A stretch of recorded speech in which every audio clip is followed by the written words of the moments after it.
அனைவருக்கும் வணக்கம். இது மித்ரன் இன்வெஸ்ட்மெண்ட்ஸ். இன்னைக்கு ஒரு ரொம்பவே முக்கியமான செய்தி என்னன்னா, தங்கம் சவரனுக்கு விலை 80,000 தாண்டியது அப்படிங்கிறதுதான். ஸோ இப்போ இருக்கக்கூடிய சூழ்நிலைகள்ல தங்கம் ஏன்டா ஏறுது அப்படின்னு நம்மளால புலம்ப மட்டும்தான் முடியும். வீதியில் இறங்கி போராட்டம் எல்லாம் பண்ண முடியாது. என்னதான் நம்ம பண்ணாலும் தங்க விலை ஏறிக்கிட்டே தான் இருக்கும். அப்படி என்னதான் ஏறினாலும் அதை எப்படியெல்லாம் நம்ம இருக்கக்கூடிய காசை வச்சுக்கிட்டு ரொம்ப கம்மியான அமௌண்ட்டில் வாங்கி போடலாம். அப்புறம் அது என்னென்ன ஆப்ஷன்ஸ் இருக்குது, வேறு என்னென்ன மெத்தடில் தங்கம் வாங்கலாம் அப்படிங்கிறத இந்த வீடியோவில் பார்க்கலாம். ஸோ முதல்ல இருந்து ஆரம்பிக்கிறேன். எல்லாத்துக்குமே ரொம்ப தெரிஞ்ச ரொம்ப பரிச்சயமானது தங்கம் போய் டைரெக்டாக கடைகளில் வாங்குறது. டைரெக்டாக போய் நகையாகவோ மோதிரமாகவோ செயினாகவோ whatever it is etcetera என்ன வாங்குறதா அது எல்லாமே வந்துட்டு ஃபிசிக்கல் கோல்டு அப்படிங்கிற கேட்டகரியில் வந்துடும். அடுத்து டிஜிட்டல் கோல்ட்ஸ். இப்போ இந்த டிஜிட்டல் கோல்ட்ஸ் தான் வந்துட்டு ரொம்பவே ட்ரெண்டில் இருக்குது. ஒரு 4-5 வருஷத்துக்கு முன்னாடியே வந்துட்டு ஜிபே, ஃபோன்பே அதெல்லாம் வந்துட்டு அப்போ டெஸ்ஸாக இருந்துச்சு. ஸோ ஜிபே, ஃபோன்பே எல்லாத்துலேயும் வந்துட்டு டிஜிட்டல் கோல்டு பிளாட்ஃபார்ம் இன்ட்ரடியூஸ் பண்ணாங்க. அதில் இப்போது ரீசெண்டாக வந்து ஒரு தமிழ்நாட்டு அந்த ஸ்டார்ட் அப் வந்து ஆரா கோல்டு அப்படின்னு வந்துட்டு ரொம்பவே பட்டாசாக பண்ணிகிட்டு இருக்காங்க. ஸோ அதை பற்றின டீட்டெயில்ஸும் வந்துட்டு நம்ம உள்ளே பார்க்கலாம். அடுத்து வந்து கோல்டு மியூச்சுவல் ஃபண்ட்ஸ். இந்த கோல்டு மியூச்சுவல் ஃபண்ட்ஸ் என்னென்னா, நார்மலாக வந்துட்டு இந்த சச்சின் டெண்டுல்கர் விளம்பரத்துக்கு வருவார், மியூச்சுவல் ஃபண்ட் ஜெய்ஹே அப்படின்னு சொல்லிட்டு. ஸோ அந்த மாதிரி இருக்கக்கூடிய மியூச்சுவல் ஃபண்ட்ஸில் வந்துட்டு கோல்டுக்கான ஃபண்டும் இருக்குது. ஸோ அதை பற்றியும் நம்ம பார்ப்போம். அடுத்து வந்துட்டு ரொம்ப முக்கியமான ஒரு டாபிக் வந்துட்டு கோல்டு இடிஎஃப். கோல்டு இடிஎஃப்னு சொன்னாங்க நிறைய பேருக்கு தெரியாது. கோல்டு பீஸ் அப்படின்னு சொன்னால் தெரியும், be keeper gold peace. So அந்த பீஸ் அப்படிங்கிறத தான் ரொம்ப பரிச்சயமான வார்த்தை நிறைய பேர் தெரிஞ்சிருக்கும். கோல்டு இடிஎஃப்னு சொன்னால் நிறைய பேருக்கு தெரியாது. நான் என்னோட அனுபவத்தில் சொல்கிறேன். உங்களுக்கு கோல்டு இடிஎஃப்னே தெரியும்னா அதை அப்படியே வச்சுக்கலாம். ஸோ அடுத்து வந்து செவரியன் கோல்டு பாண்ட்ஸ் எஸ்ஜிபிஸ். இப்போ கவர்மெண்ட் வந்து அது கொடுக்கறதில்ல. அது ஏன் நிப்பாட்டினாங்க அப்படிங்கிறது வந்துட்டு ரொம்பவே இன்ட்ரெஸ்டிங்கான கதை. அதை பற்றி நான் உங்களுக்கு வந்து தனியாக ஒரு வீடியோ போட்டு சொல்கிறேன். ஸோ இப்போது இந்த 5 மெத்தடில் நம்ம கோல்டு வாங்கலாம். ஸோ இதில் வந்துட்டு என்னென்ன பெஸ்ட் அண்ட் ஒஸ்ட் சினாரியோஸ் இருக்குது அப்படிங்கிறத வந்து இந்த வீடியோவில் பார்ப்போம். So first start with physical golds. So இதை பற்றி நம்ம எல்லாத்துக்குமே வந்து ரொம்ப நல்லாவே தெரியும். ஸோ அதை வந்து ஒரு சின்ன லைட்டாக தொட்டு நான் அடுத்து அந்த பெருசும் டச் பண்ண டாப்பிக்கு போயிடுறேன். ஸோ இன்றைக்கி 2025 வந்துட்டு இது வந்துட்டு டைரெக்டாக எடுத்துக்கூடிய தங்க விலை வந்துட்டு இது வந்துட்டு ஒரு கிராம் விலை வந்துட்டு இன்னைக்கு வந்து கிட்டத்தட்ட 10,000 ரூபாய் தாண்டி போய்கிட்டு இருக்கு. நான் இது வந்து 22 கேரட், ஓகேங்களா, 24 கிடையாது, 22 கேரட் 916 91.6% பியூரிட்டி, கோல்டு பியூரிட்டி, அதுதான் வந்து 916 சொல்லுவாங்க. ஸோ அந்த தங்கத்துக்கான விலை 10,000 ரூபாய். அதுக்கு வந்துட்டு வேல்யூவோட சார்ஜஸ்னா செய்கூலி ப்ளஸ் சேதாரம் வந்துட்டு 10-15% போடுவாங்க. ஸோ அது வந்து ஒரு 1,500 ரூபாய். ஸோ ஜிஎஸ்டி வந்து ஒரு 3%, அது ஒரு 300 ரூபாய். ஆக மொத்தம் வந்துட்டு 11,000 ரூபாய், 11,300 ரூபாய், 11,000 இங்கே கொஞ்சம் ஒரு தப்பு நடந்து போச்சு, மன்னிச்சிங்க, 11,800 ரூபாய், ஓகேங்களா. ஸோ 11,300 ரூபாயிலேருந்து 11,800 ரூபாய் வரைக்கும் விலைகள் மாற்றக்கூடியது. ஸோ நம்ம ஒரு எக்ஸ்ட்ராவாக வந்துட்டு ஒரு 10-12% வந்து சேர்ந்து 15% வந்து சேர்ந்து போடுற மாதிரி இருக்குது. இதுதான் நான் சொல்லுவேன்.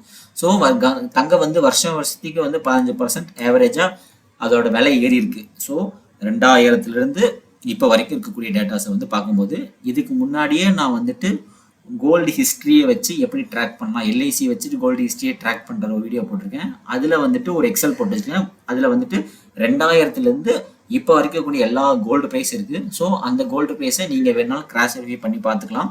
வருஷத்துக்கு 15% மேலேயே அது ரிட்டர்ன்ஸ் கொடுத்துருக்கு. அதை வச்சு தான் நான் சொல்கிறேன். ஸோ அப்படி 15% ரிட்டர்ன்ஸ் கொடுத்துச்சுன்னா கரெக்டாக வந்துட்டு ஒரு 5 வருஷம் கழிச்சு நீங்கள் 10,000 ரூபா போட்டு வாங்கின தங்கத்தோட விலை 21,000 ரூபாய்க்கு போயிருக்கும். ஸோ அப்போ வந்துட்டு அதுக்கான தேய்மானங்கள், ஏன்னா கடையில் கொண்டு விற்கும் போதும் நம்ம அன்னைக்கு என்ன மார்க்கெட் விலையோ அந்த விலைக்கு எடுப்பாங்க. பட் ஆனால் அதில் வந்துட்டு இது சேதாரம், இது செய்கூலி, இது வந்துட்டு இவ்வளோ குறையும் அப்படி இப்படின்னு ஒரு கணக்கு ஒன்று சொல்லுவாங்க, ஓகேங்களா. ஸோ அந்த விலையில் கொஞ்சம் வந்து 5-10% நான் விசாரிச்ச வரைக்கும் அதை குறைச்சி அதுலேருந்து எடுக்கிறாங்க. ஸோ அப்போ நம்மளுக்கு வந்துட்டு ஏவரேஜாக வந்துட்டு அதில் வந்து ஒரு 5% நம்ம போனாலும் நமக்கு வந்துட்டு 20,000 ரூபாய் கிட்டத்தட்ட ஒரு 5 வருஷத்தில் வந்து நம்ம போட்டதில் வந்து 1 மடங்கு ப்ராஃபிட் வந்து நமக்கு கிடைச்சிருச்சு, ஓகேங்களா. ஸோ இது வந்து நார்மல் தங்கம்.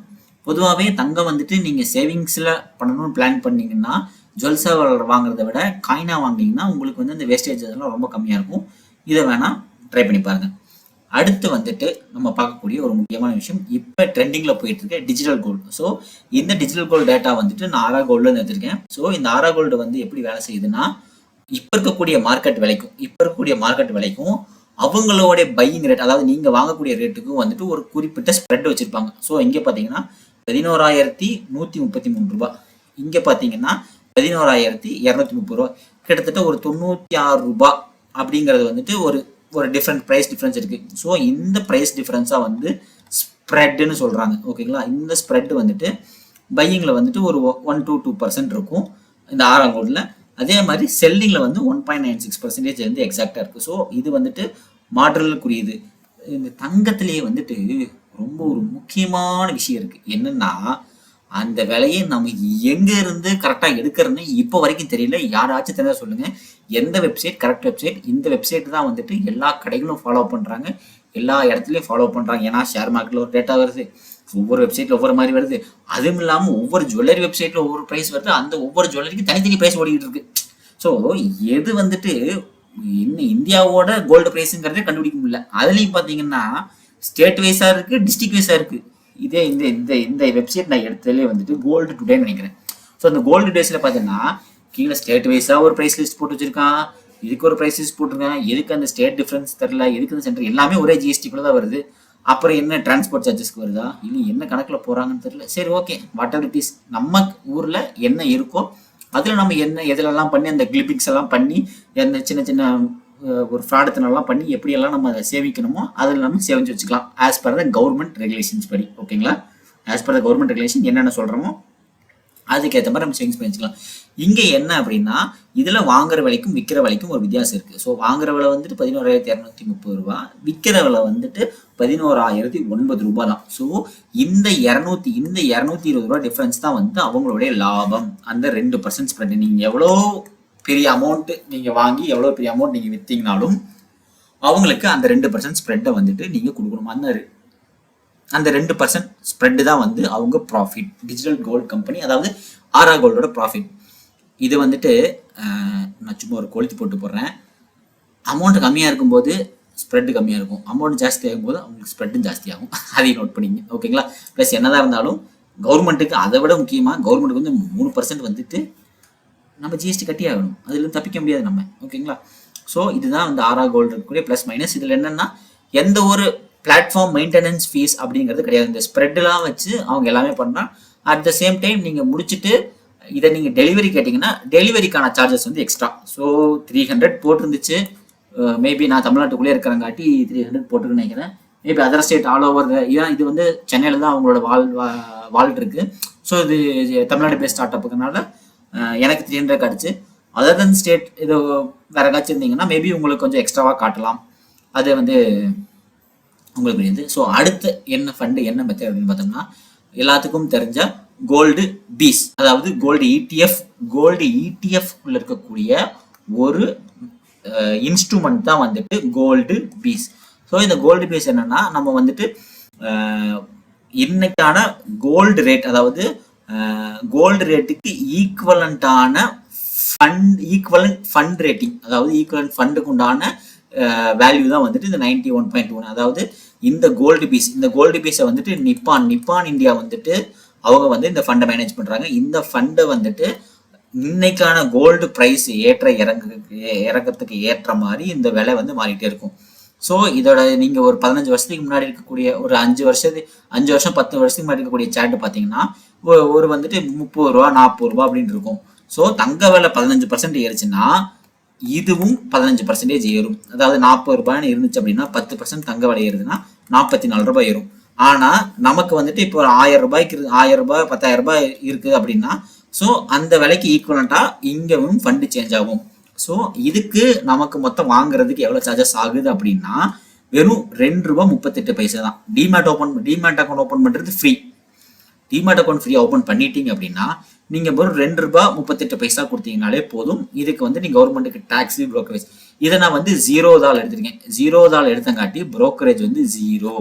இதை தவிர வேற ஏதாச்சும் உங்கள் டிமேட் அக்கௌண்ட் உங்ககிட்ட இருந்துச்சு அப்படின்னா அவங்க வந்து மேக்ஸிமம் 20 rupees வந்துட்டு பர் ஆர்டருக்கு வந்துட்டு அவங்க வந்து வாங்கிக்குவாங்க. ஸோ 20 + அதுக்கான ஜிஎஸ்டி ப்ளஸ் இதெல்லாம் சேர்க்கும்போது ஒரு 25 to 25 ருபீஸ்னு வச்சுக்கோங்க, 25 ருபீஸ் ரவுண்ட் ஆஃபாக மற்ற அக்கௌண்ட்டில் 0 தான் வச்சிங்கன்னா இந்த பெனிஃபிட் இப்போ வரைக்கும் கொடுக்குறான். ஃபியூச்சரில் எப்போ வேணால் வந்து ப்ரோக்கரேஜஸ் வந்து போடலாம், அதை பற்றி நமக்கு தெரியாது. ஸோ இந்த வீடியோ நான் ரெக்கார்ட் பண்ணிருக்கிறப்ப ப்ரோக்கரேஜ் 0. அதே மாதிரி நீங்கள் வாங்கிட்டீங்க ஒரு 5 வருஷம் கழிச்சு செல் பண்ணுறீங்கன்னா செல் பண்ணுறப்பவும் எந்த ஒரு ப்ரோக்கரேஜஸ் கிடையாது.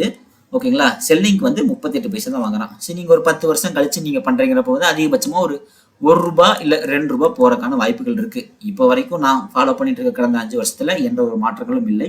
ஃபியூச்சர்லாம் மாறலாம்.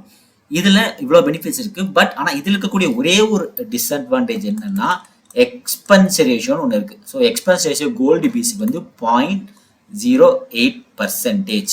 ஓகேங்களா? அப்படின்னா 0.008%. அதாவது ₹1,00,000 நீங்கள் வந்து இவங்ககிட்ட வச்சுருந்தீங்கன்னா ஒரு வருஷம் நீங்கள் ₹1,00,000 வந்துட்டு இந்த ஃபண்டில் மெயின்டைன் பண்ணுறீங்கன்னா ஒரு வருஷம் கழிச்சு இந்த ஃபண்டை அவங்க வேட்டை இருக்குங்களா அந்த மெயின்டைன் பண்ணுறதுக்கான காசு வந்துட்டு ₹80 வாங்குவாங்க. ஒரு வருஷத்துக்கு ₹1,00,000 ₹80. ஓகேங்களா? இதுதான் வந்து இது வந்துட்டு மார்க்கெட் ரன்னிங் ஹவர்ஸில் மட்டும்தான் நம்மளால் வாங்க முடியும். அதாவது மார்க்கெட் வந்து காலையில் 9:15 ஓப்பன் ஆகி சாயந்தரம் 3:30 முடியுது. இந்த 9:15 3:30 மட்டும்தான் முன்னால் வாங்க முடியும், விற்க முடியும். அதுவும் மண்டே டு ஃப்ரைடே மட்டும்தான். ஓகேங்களா? இப்போ வரைக்கும் இதுதான் இருக்கக்கூடிய லிட்டில் பிட் ஒரு டிராபேக்னு சொல்லலாம். இதுதான் வந்துட்டு கோல்டு பிசி உண்டான இது. ஸோ இதை நீங்கள் விற்று அதுக்கப்புறம் உங்களுக்கு செட்டில்மெண்ட்டுக்கு வந்துட்டு T+1 டே ஆகும். அது வந்து தனி கேட்டகரி. ஓகேங்களா? அதை பற்றி நான் இது கோல்டு இடிஎஃப்ஸை பற்றி ஷேர் மார்க்கெட்டை பற்றி எக்ஸ்பிளைன் பண்ணுறப்ப நான் அதில் சொல்கிறேன். அடுத்து வந்துட்டு மியூச்சுவல் ஃபண்ட்ஸுக்கும் கோல்டு இடிஎஃப்க்கும் பெரிய வித்தியாசம் கிடையாது. இதுக்கு ஒரே ஒரு வித்தியாசம்னா அதை வந்து டிமேட் அக்கௌண்ட்னு சொல்லிட்டு ஒன்று வேணும். டிமேட் அக்கௌண்ட் இருந்தால் மட்டும்தான் நம்மளால வந்துட்டு இடிஎஃப் வாங்க முடியும். பட் மியூச்சுவல் ஃபண்டுங்கிறத வந்து டிமேட் அக்கௌண்ட்டுக்கு அதுக்கு எந்த சம்மந்தம் கிடையாது. நீங்கள் தனியாகவே வந்து நீங்கள் ஓப்பன் பண்ணிக்கலாம். ஒவ்வொரு பேங்க்கும் தனித்தனியாக அவங்களுக்கு வச்சுருப்பாங்க. அப்படி இல்லைன்னா ஒவ்வொரு ப்ரோக்கரேஜஸும் தனித்தனியாக மியூச்சுவல் ஃபண்ட் அக்கௌண்ட்ஸும் ப்ரொவைட் பண்ணுவாங்க. அவங்ககிட்ட நீங்கள் சிம்பிள் கேஒய்சி பண்ணி உங்களோட அக்கௌண்ட் ஓப்பன் பண்ணிக்க முடியும். ஸோ இதுக்கான எக்ஸ்பென்ஸ் ரேஷியோ வந்து 1%. எக்ஸிட் லோடுன்னு ஒன்று இருக்குது. இந்த எக்ஸிட் லோடுனா ஒவ்வொரு ஃபண்டுக்கும் குறிப்பிட்ட டைம் கொடுத்துருப்பாங்க. உதாரணத்துக்கு இந்த ஃபண்டுக்கு வந்து ஒரு 30 days வந்து டைம்னா நீங்கள் ஃபண்டை ஜாயின் பண்ணதுலேருந்து, அதாவது ஃபண்டை ஸ்டார்ட் பண்ணிட்டு 30 நாளுக்குள்ளே நீங்கள் வித்ட்ரால் பண்ணுறீங்க அப்படின்னா நீங்கள் வந்துட்டு நீங்கள் எவ்வளோ அமௌண்ட் போட்டிருக்கீங்களோ அதில் 1% வந்து ஒரு ஃபைன் அல்லது ஒரு பெனால்ட்டி மாதிரி கட்டணும். அதுதான் வந்து எக்ஸிட் லோடுன்னு சொல்லுவாங்க. மற்றபடி இதுவும் அதே மாதிரி தான். நீங்கள் ₹1,00,000 வந்துட்டு ஒரு வருஷத்துக்கு நீங்கள் ஹோல்ட் பண்ணுறீங்க அப்படின்னா ₹1,00,000 வந்துட்டு 1% 0.1%னா 0.001, அதாவது ₹1,00,000 வந்து ₹10 வந்து வருஷத்துக்கு அவங்க வந்து எக்ஸ்பென்ஸ் சார்ஜஸாக வந்து எடுத்துக்குவாங்க. ஸோ இதில் வந்து இதை தவிர இந்த எக்ஸ்பென்ஸ் சார்ஜஸ்க்குள்ளேயே அந்த எக்ஸ்பென்ஸ் சார்ஜஸ்க்கு ஒரு ஜிஎஸ்டி போடுவாங்க. ஸோ இந்த ₹10 ஒரு 18% ஜிஎஸ்டி போட்டாலும் அது ஒரு 18 பைசான்னு வச்சுக்கங்களேன்.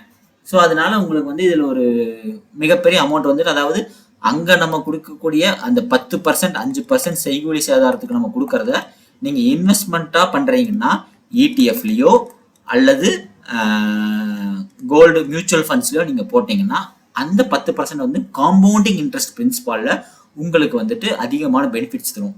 ஸோ காம்பவுண்டிங் இன்ட்ரெஸ்ட் பற்றி உங்களுக்கு என்னென்னா, காம்பவுண்டிங் இன்ட்ரெஸ்ட் வந்துட்டு நமக்கு எவ்வளோ ஹெல்ப் பண்ணுது அப்படிங்கிறத வந்து தனியாக ஒரு வீடியோ போட்டிருக்கேன். அந்த வீடியோ பார்க்காதவங்களுக்கு இங்கே மேலே வந்துட்டு ஒரு லிங்க் வரும். ஸோ இந்த மேலே வந்து வர லிங்க்ல வந்துட்டு நான் வந்து கொடுக்குறேன். ஸோ எப்படி வரும்னு சொல்லிட்டு அடுத்து வந்துட்டு சாவரியன் கோல்ட் பாண்ட்ஸ் வந்துட்டு எப்படி வேலை செய்யுது அப்படின்னா, இது வந்து பாண்டை வந்து கவர்மெண்ட் இஷ்யூ பண்ணுவாங்க. இந்த பாண்டை வந்து கவர்மெண்ட் இஷ்யூ பண்ணுறதுல வந்துட்டு நீங்கள் தங்கமாக வாங்குறதுக்கு பதிலாக நீங்கள் இந்த பாண்ட்ஸை வந்து வாங்கிக்கலாம். ஸோ இந்த பாண்ட்ஸுக்கு வந்து தங்கத்துக்கு நிகரான மதிப்பு வந்து இதுக்கு இருக்குது. ஸோ இந்த பாண்டை வாங்குறதுனால உங்களுக்கு ப்ளஸ் பாயிண்ட் என்னன்னா, இதுக்கு உங்களுக்கு வருஷத்துக்கு 2.5% இன்ட்ரெஸ்ட் கொடுப்பாங்க. அதாவது நீங்கள் ஜென்ரலாக வந்து நீங்கள் சேவிங்ஸ் மட்டும் பிளான் பண்ணுறீங்கன்னா நீங்கள் ஒரு ஃபண்டில் ஒரு அமௌண்ட்டை போட்டு வச்சிட்டிங்கன்னா அது உங்களுக்கு எந்த ஒரு ரிட்டர்ன்ஸ் கொடுக்க போகல. பட் இது வருஷத்துக்கு 2.5% ரிட்டர்ன்ஸ் கொடுப்பாங்க. இந்த ரிட்டர்ன்ஸ் வந்து டேக்ஸபிள். ஓகேங்களா? பட் இந்த ஒரு ஃபண்டை வாங்கினா இந்த ஃபண்டோட ஹோல்டிங் டைம் வந்து 8 வருஷம். இந்த 8 வருஷத்துக்கு அப்புறம் உங்களுக்கு மொத்தமாக தங்க விலை என்ன ஆயிருக்கோ அந்த தங்க விலை கொடுத்துருவாங்க. ஸோ இது பாண்டை எப்படி வாங்கணும்னு சொல்லிடுறேன். ஃபர்ஸ்ட் வந்துட்டு இந்த பாண்டை வந்து மினிமம் வந்துட்டு ஒரு கிராம் இன்னைக்கு மார்க்கெட் வந்து விலை ₹10,000 அப்படின்னா 1 கிராம் வாங்கிக்கலாம். மேக்ஸிமம் வந்து 4 கிலோ வரைக்கும் வாங்கிக்கலாம். ஓகேங்களா? மேக்ஸிமம் 4 கிலோ வரைக்கும் வாங்கிக்கலாம். 4 கிலோ வாங்கினீங்கன்னா ₹10,000 போட்டிங்கன்னா உங்களுக்கு கிட்டத்தட்ட ஒரு ₹4 கோடி வருதுன்னு வச்சுக்கோங்க. இப்போ தோராயமாக கணக்கு 4 கோடி 6 கோடி எவ்வளோ வந்து போகுது ஓகேங்களா. ஸோ அந்த அமௌண்ட் வரைக்கும் நீங்கள் வாங்கிக்கலாம். ஸோ உங்கள் கோல்டு விலை ஏற ஏற உங்களை அந்த 1 கிராமுக்கு நீங்கள் எவ்வளோ வாங்கிருக்கீங்களோ அதோட விலையும் ஏறிக்கிட்டே இருக்கும் ஓகேங்களா. ஸோ அப்படிங்கிற பட்சத்தில் அதிலிருந்து நீங்கள் வந்துட்டு இப்போ 4 கோடி ரூபாய்க்கு வாங்கிட்டீங்கன்னா இந்த கடந்த 3 வருஷத்துல தங்க விலை 2 மடங்கு ஏறிச்சு. ஸோ 4 கோடி ரூபாய்க்கு வாங்கியிருக்கீங்க அப்படின்னா உங்களோட ஃபண்டு வந்து ஒரு 12 கோடி ரூபாய் ஆனாலும் அந்த 12 கோடி ரூபாய்க்கு எந்த ஒரு டேக்ஸும் கிடையாது ஓகேங்களா. ஸோ அதுக்கப்புறம் வந்துட்டு இதை வந்துட்டு ப்ரீமெச்சூர்னு பண்ணலாம். ப்ரீமெச்சூர் எக்ஸிட் வந்துட்டு 5 வருஷத்துல வாங்கலாம். ஸோ இந்த 5 வருஷத்துல எக்ஸிட் ஆனாலும் உங்களுக்கு வந்துட்டு டேக்ஸ் உங்களுக்கு டேக்ஸ் வரும். அந்த பாண்டை வாங்கிட்டு திருப்பி அடுத்து 3 வருஷம் கேரி ஃபார்வர்ட் பண்ணுறாங்களா அவங்களுக்கு டேக்ஸ் வராது ஓகேங்களா. இதில் டேக்ஸ் பெனிஃபிட்ஸ் நிறையா இருக்குது. இதுக்கான இன்ட்ரெஸ்ட் கொடுக்குறாங்க. அண்ட் வந்துட்டு இது ரொம்ப சேஃப் ஆப்ஷன். ஏன்னா அதை வந்துட்டு கவர்மெண்ட் வந்துட்டு பேக் பண்ணுறாங்க. ஸோ இது கவர்மெண்ட் வந்துட்டு அந்நிய செலாவணி அந்த இது வெளியே போகக்கூடாதுக்காக கொண்டு வந்த ஸ்கீம். இதில் நிறைய பெனிஃபிட்ஸ் இருக்குது. ஸோ பட் ஆனால் இதில் என்ன ரொம்ப முக்கியமான விஷயம்னா 2025 இதை வந்து கவர்மெண்ட் தான் இஷ்யூ பண்ணும். ஜனவரியிலிருந்து இப்போ செப்டம்பர் இந்த வீடியோ ரெக்கார்ட் பண்ணிட்டு இருக்க வரைக்கும் இது வரைக்கும் எந்த பாண்டும் இஷ்யூ பண்ணவில்லை ஓகேங்களா. ஸோ அதனால இப்போ வந்துட்டு இது வந்துட்டு ஒரு அதாவது ஒரு இன்ஆக்டிவேட் மோட்ல இருக்கு. ஒரு மோட்ல அமைதியாக தூங்கிக்கிட்டு இருக்கு. பட் இதுக்கு முன்னாடி 2024 வரைக்கும் இஷ்யூ பண்ணியிருக்காங்க. 2015 ஆரம்பிச்சதுன்னு நினைக்கிறேன். எக்ஸாக்டா வந்துட்டு நான் தெரியல. 2015 ஆரம்பிச்சதுன்னு நினைக்கிறேன். ஸோ அங்கிருந்து இப்போ வரைக்கும் ஃபண்ட் இஷ்யூ பண்ணிட்டு இருக்காங்க. ஸோ அதுக்கு வாங்கினவங்களுக்கு ப்ராப்பராக ரிட்டர்ன்ஸ் கொடுத்துட்டு இருக்காங்க ஓகேங்களா. ஸோ இப்போ இதை 5ஐயும் கம்பேர் பண்ணி பார்க்கலாம். ஸோ இது 5ஐயும் கம்பேர் பண்ணி பார்க்கும்போது உங்களுக்கு வந்துட்டு ஃபிசிக்கலாக வேணும் அப்படிங்கிறப்ப வந்துட்டு ஃபிசிக்கல் கோல்டில் வந்துட்டு 2 ஆப்ஷன் இருக்கு. பல்காக போய் வாங்குறது அண்ட் வந்துட்டு இந்த சேவிங் ஸ்கீம் மாதிரி ஒவ்வொரு கடைகளையும் சிட் ஃபண்ட் மாதிரி வந்துட்டு போடுவாங்க. ஸோ அதில் வாங்கினீங்கன்னா உங்களுக்கு இன்னும் பெனிஃபிட்ஸ் இருக்குது. ஸோ அந்த சிட் ஃபண்ட்ஸில் வந்துட்டு அந்த மாதிரி சின்ன சின்ன மந்த்லி இன்ஸ்டால்மெண்ட்ல மாதிரி போட்டு வாங்கினா நிறைய பெனிஃபிட்ஸ் இருக்குது. ஸோ மந்த்லி இன்வெஸ்ட்மெண்ட் எப்படி அதில் இன்ஸ்டால்மெண்ட்ல என்னென்ன இது இருக்குது, ஒன்று வெயிட் அக்குமுலேஷன் இருக்குது, ஒன்று கேஷ் அக்குமுலேஷன் இருக்குது. ஸோ அதை பற்றி நான் ஒரு தனி வீடியோ போடுறேன். பட் உங்களுக்கு கோல்டாக வேணும்னா இது பெஸ்ட் ஆப்ஷன். கோல்டு வேண்டாம் எனக்கு நான் சேவிங்ஸ்க்காக தான் பண்ணுறேன் அப்படிங்கிற பட்சத்தில் இது வந்துட்டு ரொம்பவே பெஸ்ட் ஆப்ஷன். ஆனால் இன்னும் ஒரே ஒரு இது என்னன்னா ரொம்ப லாங் டேர்ம் கிட்டத்தட்ட 8 வருஷம் நம்ம ஹோல்ட் பண்ணுற மாதிரி இருந்தால் தான் உங்களுக்கு ரிட்டர்ன்ஸ் வரும். அந்த ரிட்டர்ன்ஸும் வந்து டேக்ஸ் ஃப்ரீ. அடுத்து வந்து இது ரெண்டும் ஒரே கேட்டகரி என்ன அப்படின்னு கேட்டிங்கன்னா ரெண்டுமே வந்துட்டு ஷேர் மார்க்கெட் ரிலேட்டட் அப்படின்னு சொல்லுவாங்க. டேரெக்டாக சொல்லலாம், இன்டெரக்டாக சொல்லலாம். ஸோ கோல்டோட ஈக்குவலன்ட் ஃபண்ட் வேல்யூ தான் வந்துட்டு இங்கே வரும். ஸோ இதில் என்னன்னா நம்மளும் எப்போ வேணால் வாங்கிக்கலாம். மண்டே இது வந்துட்டு சம் டைம் பீரியட் இருக்குது. Monday to Friday morning 9:15 to 3:30 வாங்கணும் அப்படிங்கிற மாதிரி சில கண்டிஷன்ஸ் இருக்குது. இது வந்து 24/7 உங்கள்கிட்ட ஃபண்ட் எப்போ இருந்தாலும் யூ கேன் அலோகேட். பட் ஆனால் இவங்க வேல்யூ எப்போ கால்குலேட் பண்ணுவாங்கன்னா எவ்ரிடே 3:30 மார்க்கெட் க்ளோஸ் ஆனதுக்கப்புறம் அன்னைக்கு என்ன வேல்யூவோ அதை வச்சு தான் அதோட NAV வந்து நெட் அசெட் வேல்யூ வந்து டிஃபைன் பண்ணுவாங்க ஓகேங்களா. வாங்குறது நீங்கள் ஃபண்ட் எப்போ வேணால் போடலாம். ஆனால் ஃபண்டு வந்து உங்களுக்கு எப்போ அலோகேட் ஆகும்னா 3:30 மார்க்கெட் க்ளோஸ் ஆனதுக்கு அப்புறம் தான் வந்துட்டு அன்னைக்கான கோல்டு ரேட் என்னன்னு பார்த்துட்டு அந்த கோல்டு ரேட்டுக்கு ஏற்ற மாதிரி உங்கள் ஃபண்டோட பர்சன்டேஜ் வந்துட்டு ஏற்றமோ இறக்கமோ நடக்கும். ஸோ இது வந்து எக்ஸ்பென்ஸ் ரேஷியோ வந்து கொஞ்சம் அதிகமாக இருக்கும். இதில் எக்ஸ்பென்ஸ் ரேஷியோ கொஞ்சம் கம்மியாக இருக்கும். மற்றபடி கேபிட்டல் கெயின் டேக்ஸ் வந்து எல்லாத்துக்குமே இருக்கிறது தான். ஸோ இது ஒன்றை தவிர இது இப்போ என்ன மார்க்கெட்டில் இல்லை, இது ஒன்றை தவிர மற்ற எல்லாத்துக்குமே வந்துட்டு கேபிட்டல் கெயின் டேக்ஸ் அப்ளிகபிள். அப்புறம் இது வந்துட்டு மோஸ்ட்லி லாங் டேர்மில் வந்து யூஸ் பண்ணிங்கன்னா உங்களுக்கு வந்து ரொம்ப, ஏன்னா ஷார்ட் டைம் வந்து எக்ஸிட் லோடுன்னு தனியாக ஒன்று இருக்குது, அதுக்கு வந்து பிடிப்பான். இதுக்கு வந்து நீங்கள் எப்போ வேணால் பண்ணிக்கலாம். ஷார்ட் டைம்லையும் பண்ணிக்கலாம், மார்ட் டைம்லையும் பண்ணிக்கலாம், எப்போ வேணால் பண்ணிக்கலாம். இதில் வந்து எந்த ஒரு பிரச்சனையும் கிடைக்காது உங்களுக்கு. அடுத்து வந்து டிஜிட்டல் கோல்டு இது எதுலையுமே சேராது, தனி கேட்டகரி. சேவிங்ஸாக யூஸ் பண்ணலாம். பட் இது என்னன்னா இதை ரெண்டை கம்பேர் பண்ணால் டிஜிட்டல் கோல்டு வரைக்கும் நீங்கள் வந்துட்டீங்க. ஸோ டிஜிட்டல் கோல்டு தெரிஞ்சு அதில் நான் பண்ணுற அளவுக்கு நீங்கள் எக்ஸ்பர்ட், அதாவது டிஜிட்டல் கோல்டு தெரிஞ்ச அந்த அளவுக்கு எக்ஸ்பர்ட் அப்படிங்கிற பட்சத்தில் நீங்கள் வந்து உங்களுக்கு இது ஒரு ஆல்டர்னேட் ஆப்ஷனாக இருக்கலாம். ஸோ இது ரெண்டுமே வந்துட்டு ஒரு ஆல்டர்னேட் ஆப்ஷனாக இருக்கலாம் ஃபார் இன்வெஸ்ட்மெண்ட் பர்பஸ். நீங்கள் கோல்டாக வாங்க போகிறீங்க, நீங்கள் காயினாக வாங்கி லோக்கலில் இருக்கக்கூடிய ஆசாரிட்ட கொடுத்து செய்ய போகிறேன் அப்படின்னா okay, this is much better. நீங்கள் இதுலேயும் போடலாம். அப்படி நீங்கள் அந்த பிளானில் இருந்தீங்கன்னா நீங்கள் டேரெக்டாக வந்துட்டு ஜுவல்லரி ஷாப்லேயே வந்துட்டு அந்த ஸ்கீமில் போடலாம். ஸோ இதையும் கம்பேர் பண்ணி பேசினாலே அது வந்துட்டு ஒரு பெரிய லாங் வீடியோவாக போகும். ஸோ அதை பற்றி நம்ம வேண்டாம். ஸோ இப்போ இருக்கக்கூடிய எல்லாமே வந்துட்டு நான் டிஸ்கஸ் பண்ணி சொல்லியாச்சு. ஸோ இதுக்கப்புறம் நீங்கள் தான் டிசைன் பண்ணணும் எது வந்துட்டு பெஸ்ட் அப்படின்னு சொல்லிட்டு. ஸோ இதை பற்றி ஒவ்வொன்றை பற்றியும் தனித்தனியாக என்ன ப்ளஸஸ் இருக்குது என்ன மைனஸ் இருக்குன்னு தனித்தனி வீடியோஸ் போடுறேன். அது வரைக்கும் என்னோட சேர்ந்துருங்க. இது மித்ரன் இன்வெஸ்ட்மெண்ட்ஸ். நான் உங்க மித்ரன். நன்றி, வணக்கம்.